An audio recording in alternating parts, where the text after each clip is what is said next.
Hey gamers, welcome back to the channel. Today in DC Dark Legion, we're going to take a look at Lobo. He is now in the game. A little different than what I was expecting, but we're going to go into his kit. We're going to talk about possible teams and run him through combat cycle. Lots to go into here, so let's get into it.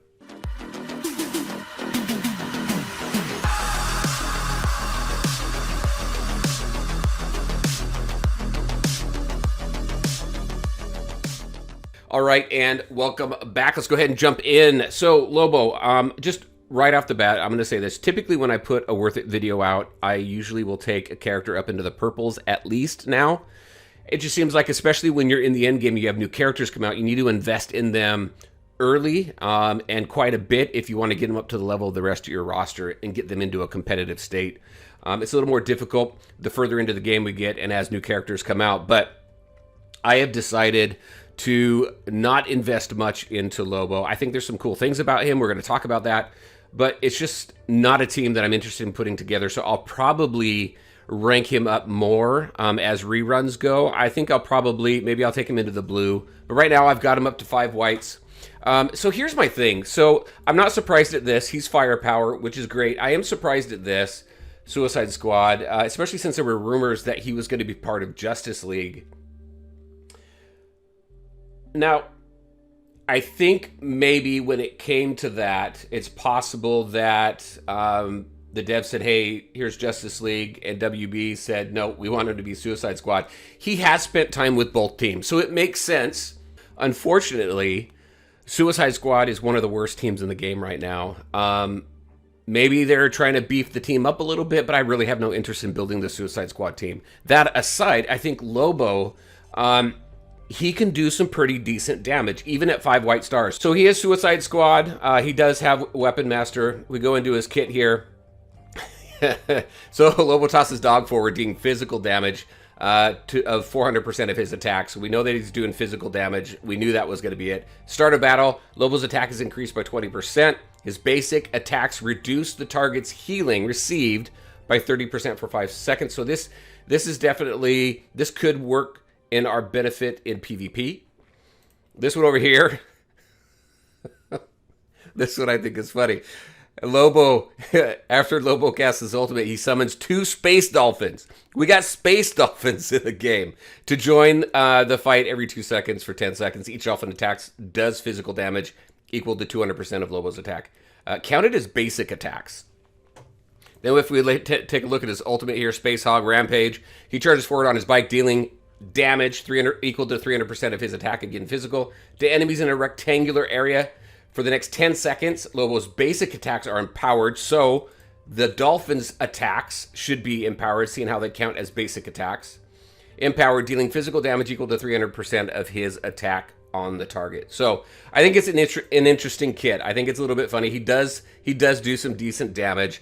I just don't think he really has a place to belong. And you know what? That's kind of Lobo. Lobo doesn't really belong anywhere. So I guess it kind of fits that as well. When we go into Force, I don't have anything in Force right now.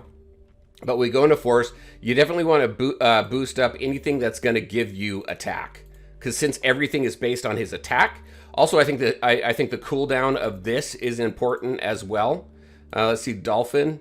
Yep, crit damage I think is important. Crit rate. So attack and crit I think are probably going to be pretty key for Lobo. So depending on how many AC/DC shards you have to invest in his force, I would definitely go for those first. All right, let's take a look at his legacy piece. I did get this. For most of the legacy pieces, I feel that you need them for the newer characters. There are a few really early on that I still think need some tweaks in order for them to be must-gets for the characters like Zatanna's. I think Zatanna's needs a rework before it becomes beneficial for her kit, especially since her kit was redone a little bit, but her weapon wasn't touched. So things like that. All right, so this gives some attack and some crit, which is good. This is interesting. So we get some basic attack damage increase here by 15%, but this is cool. When he takes lethal damage, so if he's going to die for the first time while at least one ally is alive, his HP is set to 1, and he immediately restores 10% of his max HP. It can be triggered once per battle. So again, I think that's a good PvP tactic. Maybe that's where he is gearing towards. But then down here also increases the wearer's crit rate by 5%, and then after casting his ultimate, increases the wearer's physical penetration by 10%. So you got some physical penetration increase. You got some increase to his damage here, and then you've got a little bit of survivability also. He is a bit of a glass cannon, so that survivability there I think is nice. Also, I think pairing him up with in a team that has some shields, I think will be beneficial for him as well, because survivability, I think, is the concern with this character. All right, so I want to show you something else really quick before we get into his gameplay. Quantum pointed this out as well, but look how they characterize Suicide Squad. The Suicide Squad walks a fine line between chaos and order. They use bold tactics and often act for the greater good or in times of crisis. Their characters are easy to unlock and simple to use, with reliable damage and straightforward skills, so not much complexity there at all. They're perfect for beginners learning the ropes and making their way through early levels. I don't think they really have much intention to make this too great of a team, because I think right here they call out, this is really a beginner team. So, I don't know. Another reason why I think I'm just going to skip, not really skip, but I'm not really going to put a whole lot of resources and effort into Lobo right now. Like I said, I'll probably catch him on a rerun or something, but I still think he's got some uses. Also, that legacy weapon right there looks really cool. It's a little too big for the screen though. All right, let's go take him out into battle. So we've got him in combat cycle here. We've got Devastator. This is the team I was playing around with because I was playing around with the changes to Scarecrow also. So I've got my Arkham Most Wanted new damage over time increase here I wanted to play around with.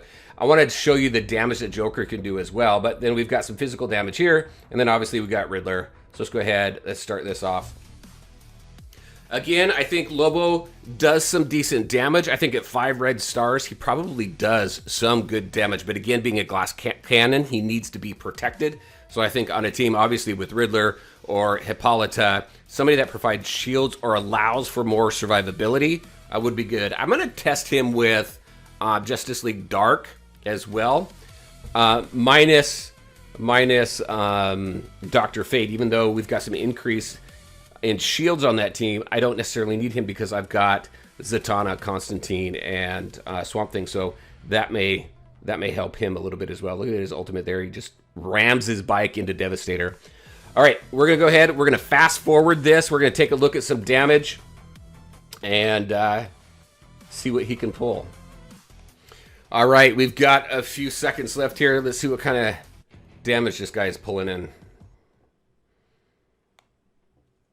I don't think I scored higher than what I did last time, but let's take a look at the damage here. So look at this. So just taking a look at him alone, he pulled in what? He pulled in 12 million damage at 5 white stars and 0 force. Can you imagine what he would do with full force, maxed out, and at higher stars? So again, I think the guy can pull some decent damage. Look at my Joker here. He pulled in what? 27 million. Both 5 white stars. I've got more invested in Joker, obviously. But 27 million, and that's after the buff to his kit as well as the change to the Arkham Most Wanted tag synergy. So I think that's pretty cool. I don't think I was hitting 27. I think I was hitting a little bit lower than that. I don't think it was a massive increase, but it was definitely a benefit to the team. But so with Lobo here, we've got him at 12 million, 5 white stars, 0 force. I think it's pretty decent. So that is in combat cycle. I think for this guy, here's my thoughts on whether he's worth it or not. I think it depends on where you are in the game and the way that you're approaching the game. If you're brand new into the game and his banner's up, why not go for him? I think he's going to do really good. He's going to do a lot of damage for you. He's going to help in combat, not combat cycle, but he's going to help get you through campaign. I think he'll also do good in training simulator. I don't know that he's really what I need for combat cycle, especially since we've got so many other characters in the game that do some massive damage already, and I've already got them built up. So it's really going to be dependent on what's worth it for you to put the resources into him, or do you already have some teams that you're building that you really want to continue to build? That's where I am. I'm focused on my Justice League Dark, on my Superman family, on my Amazon, and then I'm building my Arkham Most Wanted a little bit off to the side.